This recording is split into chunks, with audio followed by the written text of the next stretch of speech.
प्यारे बच्चों, जो कल हम बात कर रहे थे गुणन की, एक पदी का एक पदी से और फिर एक पदी का दो द्विपदी से और फिर एक पदी का त्रिपद से गुणा करना।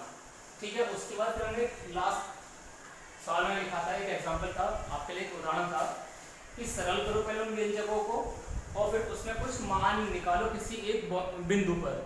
तो हमें अब दूसरा सवाल ये आता है, देखो व्यंजकों को सरल कीजिए तथा, यानी कि पहले इसको आप थोड़ा सिंप्लीफाई करो गुणा करके, मतलब फिर निर्देश अनुसार मान ज्ञात करो। यानी कि हमारे पास उसी सवाल में एक कंडीशन होगी, पहले मैं इस व्यंजक को सरल करूंगा, उसके बाद तो मैं यहाँ लिखा था कॉमा के बाद भी सेमीकोलन टाइप कि x बराबर 1 के लिए इसका मान भी बताओ।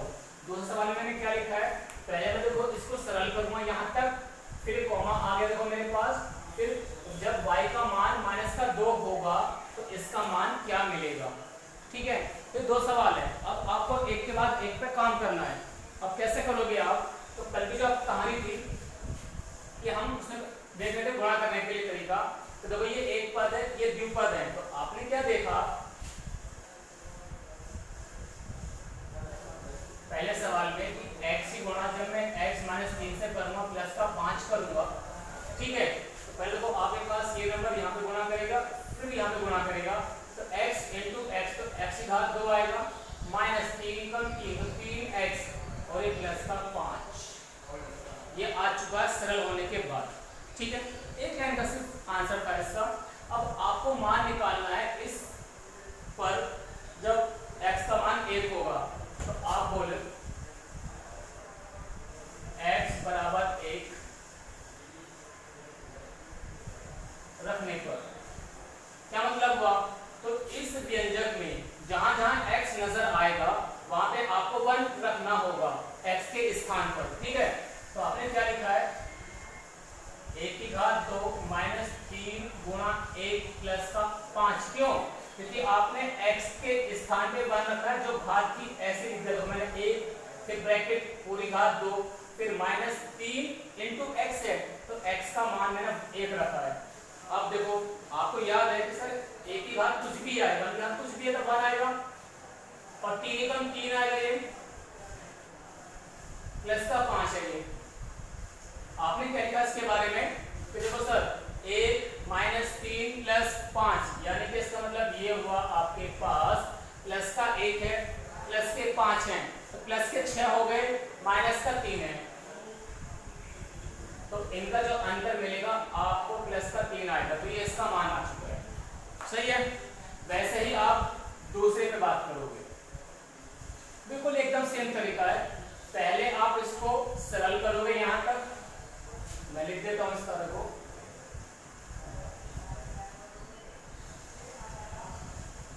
y -4 -63, तो पहले तो इसको आप सरल करोगे तो ये एक पदी पहले इसमें गुणा करेगा, फिर यहाँ पे गुणा करेगा, वैसे ही ये 3 है इसमें गुणा करेगा, फिर 4 में गुणा करेगा। अब देखो 3 कम 3, y की घात 2 क्यों आ गया, एक इसका है और एक इसका जोड़ने के बाद 2 आ गया, -7 क्या 21 y आ जाएगा। ठीक है, फिर ये देखो माइनस का निशान जब ब्रैकेट से बाहर होता है, जब उसे गुणा करोगे आप ब्रैकेट में, साइन एकदम विपरीत हो जाते हैं, एकदम उल्टे हो जाएंगे। अब देखो प्लस का हो जाएगा -3 कम 3, माइनस का हो जाएगा प्लस 3 चौक 12 गुणा होने के बाद, ठीक है, माइनस का 63। अब देखो यहाँ पे घात 2 है, यहाँ पे कहीं 2 वाला टर्म नहीं मिलेगा, आपको कोई पद नजर नहीं आ रहा है, तो ये अकेला ऐसे ही रहेगा। तुम बोले सर देखो y का ये रहा एक पद, y का ये भी एक पद, क्योंकि दोनों की घात 1 1 है, तो ये बनता समान पद, तो इसको मैं जोड़ भी सकता हूँ और उनका मैं अंतर भी निकाल सकता हूँ। तो माइनस के 21y माइनस के 3y, तो जुड़ने के बाद बनेगा 24y, प्लस के 12 है माइनस के 63 है, तो ये अपोजिट हो गया, हम इससे करेंगे माइनस। अब देखो माइनस ऑफ कितना है पता है, 51 आएगा, क्यों आएगा 51, प्लस के 12 है माइनस के 63 कम हो जाएगा, और निशान उस वैल्यू का आएगा जो ज्यादा बड़ी होती है। अब तुमने क्या देखा 12 में और 63 में, 63 का निशान ज्यादा, मतलब 63 ज्यादा बड़ा है मान में, तो उसी का निशान मैंने माइनस कर रखा है। ये आपका आंसर आ गया, लेकिन अब आपको -2 पे इसका मान बताना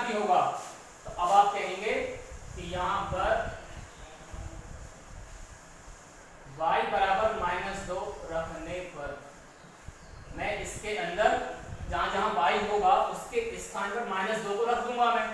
तो आपने कहा सर देखो 3 गुणा y का मान उसकी घात, फिर -24 गुणा y का मान यानी कि -2 यानी कि ब्रैकेट आ चुका है, फिर -51। अब आपको क्या देखा कि सर 3 गुणा 2 दूनी 4 प्लस का क्यों आ गया, क्योंकि माइनस की घात जब सम होती है तो प्लस हो जाता है। अब देखो ये माइनस इंटू माइनस हो जाएगा प्लस 24 दूनी 48 माइनस के 51 ऐसे रहेगा। अब 4 किया 12 प्लस के 48 माइनस 51। आपने कहा सर ये प्लस का ये भी प्लस का, तो जोड़ने के बाद हो जाएगा 60 माइनस के 51। आपके पास प्लस का 9 आ गया। प्लस क्यों आया, क्योंकि इस बार जो 60 है वो प्लस का है और 51 माइनस का है, तो ज्यादा जो है 60 है, तो उसका निशान कैसा है प्लस का, तो इसे मैंने उनका अंतर निकालने के बाद प्लस लिखा है। अगर ऐसा होता -50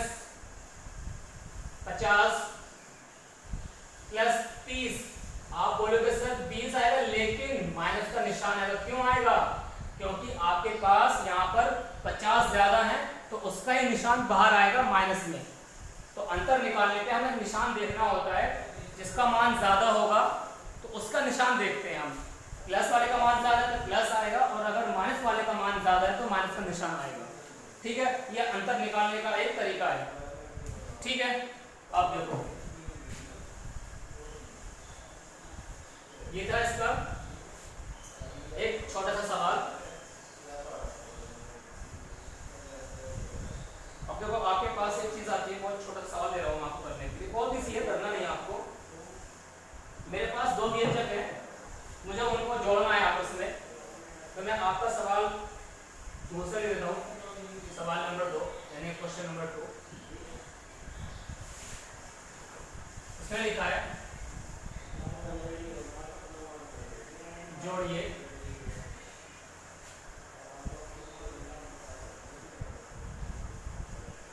पहला है आपके पास 5m bracket t minus n 6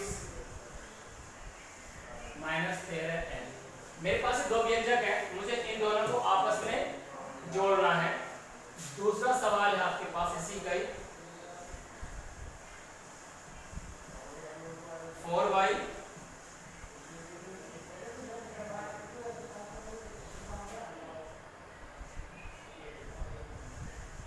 एक आता है 2 ब्रैकेट y की घात 3 माइनस 4y स्क्वायर प्लस का 5। ये मेरे पास 2 सवाल है, मुझे इनको जोड़ना है। तो बिल्कुल जो आप देखते आ रहे थे उनका तरीका जोड़ने घटाने का और गुणा करने का, तो मुझे इस एग्जाम्पल में बिल्कुल वही सारी बातें एक साथ मैंने उनको कंबाइन कर दिया। उसको मैंने तो फिर क्या देखा कि मैं इसको थोड़ा इरेज कर देता हूँ, यहाँ से मिटा देता हूँ इसको।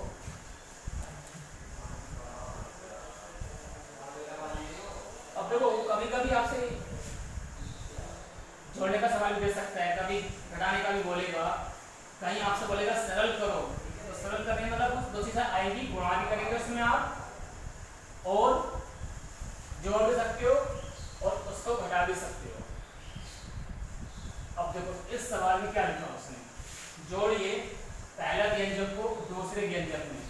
तो आपने क्या लिखा कि सर देखो इसका जो सॉल्यूशन है पहले पार्ट का 5m ब्रैकेट 3 माइनस n, जब जोड़ने की बात है तो प्लस का निशान लगाऊंगा और मैं इन दोनों पदों में ब्रैकेट यूज कर दूंगा। तो देखो मैंने ये लिख दिया है, तो ये पहला पद सॉरी ये पहला है और ये दूसरा व्यंजक है। बीच में प्लस क्यों आ गया, क्योंकि आप लिखी हिंदी में क्या जोड़िए, यानी कि मैं इसको और इसको आपस में प्लस करूंगा। तो प्लस तो मैंने लिख दिया, लेकिन जो तो कुछ मजा नहीं आया, तो बोले सब रुको, पहले हम इस एक पद की गुणा इन दोनों में करेंगे। तो पहले ये बेचारा यहाँ भी आएगा और फिर यहाँ भी आएगा, ठीक है, इसमें कोई दिक्कत नहीं, क्योंकि उससे बाहर कोई नंबर नहीं लिखा हुआ है। जब ब्रैकेट से पहले कुछ लिखा हुआ होता है इसका मतलब गुणा होता है। अगर आपसे नहीं बोला है तो आपको समझना पड़ेगा, अरे 3m का मतलब इसमें पहले 5m यहाँ दोनों में गुणा करेगा, तो 5 किया 15